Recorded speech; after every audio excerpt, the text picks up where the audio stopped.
Je vous le disais, à 3 jours du référendum, ce sont les derniers meetings et les derniers rendez-vous de campagne. Ce soir, les loyalistes organisent leur dernier meeting pour le non. C'est en ce moment même au stade de Magenta.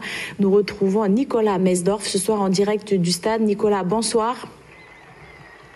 Bonsoir. Alors cette année, vous avez été beaucoup plus présent sur le terrain qu'en 2018. De nombreux défilés sous le drapeau tricolore ont été organisés. Alors c'était un affichage nécessaire selon vous? Oui, il n'y a pas eu que des défilés, il y a eu aussi beaucoup de meetings, beaucoup de réunions de proximité. On a fait vraiment une campagne de terrain. On a aussi porté un projet, ce qu'on n'avait pas fait lors du premier référendum. Je crois qu'on était trop partis gagnants lors du premier référendum et puis on était partis aussi divisés chez les loyalistes. Donc aujourd'hui, on a fait l'unité, on a fait une campagne de terrain en se prenant quand même assez au sérieux, en prenant les choses à leur juste dimension. Et puis on a proposé un projet d'une Nouvelle-Calédonie française pour le XXIe siècle, une Calédonie qui avance, qui bouge et qui représente à la fois les valeurs de la Nouvelle-Calédonie et les valeurs de la France. Alors c'est un projet de société pour la Nouvelle-Calédonie, vous l'avez dit, qui a été proposé par les loyalistes et qui était très attendu. Alors est-ce qu'il a séduit pendant cette campagne, ce projet ? Oui, forcément qu'il a séduit parce qu'il est nouveau. On avait toujours l'impression que finalement les loyalistes étaient juste contre l'indépendance, contre Kanaki et qu'ils étaient pour rien du tout.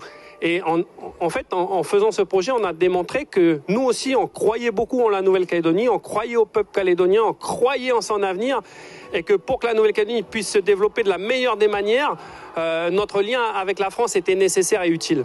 Vous avez séduit les Calédoniens avec ce projet? Vous l'avez senti? On a senti en tout cas des retours positifs des gens qu'on a rencontrés. Après, les urnes parleront dimanche. Alors la campagne se termine, alors si nombreux s'accordent à dire qu'elle s'est déroulée dans le calme, nous avons pourtant constaté quelques couacs, alors des affiches détruites, des drapeaux enlevés, alors une campagne finalement plus musclée qu'en 2018. Alors quel est votre avis ?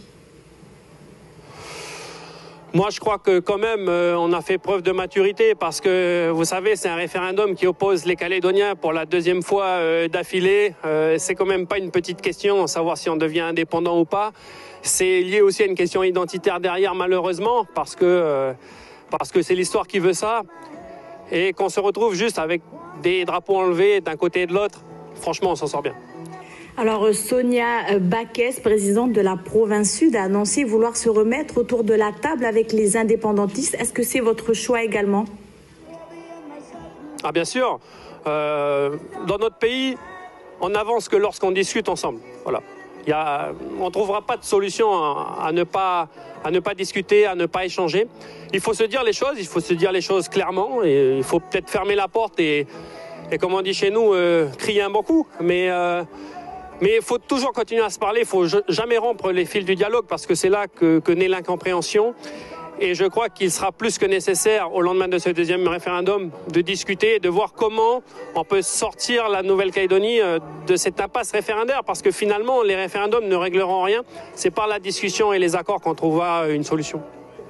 Nicolas Mesdorf en direct du stade de Magenta. Merci d'avoir répondu à nos questions. Belle soirée à vous. Merci à vous aussi. Merci Calédonia.